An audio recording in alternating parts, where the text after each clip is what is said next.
And now we are back to the login of the administrative dashboard where we are going to be marking this assignment. So what we are going to be doing right now is to go to the teachers panel and we click on manage assignments. When you get to manage assignments, the next thing you're going to get to is to locate the assignment that was added and of course have the ability to check if it has been answered or not. So in this case, we have technology and other technology. We can say for sure that this student must have answered this assignment. So we can see, so this is the assignment that has been sent to the student, and when you get to this page you can see there are 3 boxes by your right side. We have edit, we have mark, and we also have delete. So you click on mark. When you click on mark, the next thing is the assignment has been submitted. You can see this blue sign here says that it has been submitted. So what we're going to do is view. When you click on view, that is where you're going to allocate the grade. You can also send reaction by saying wrong. You can say wrong, but let us not be negative in this tutorial. Let us say correct, and you can allocate the grade for the student. We can say 30 marks, and when you give the student 30 marks and you click on save, automatically this assignment has been graded. You are giving the student 30 marks. Now let us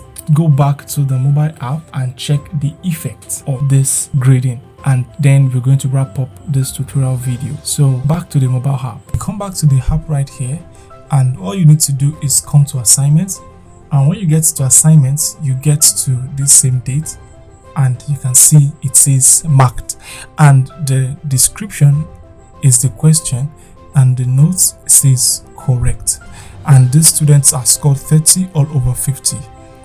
Now that is the end of this tutorial video on Schooltry and how to submit assignments. If you enjoyed this video and you found it very interesting, click on the subscribe button and ensure that you also click on the notification icon for more videos. Thank you very much.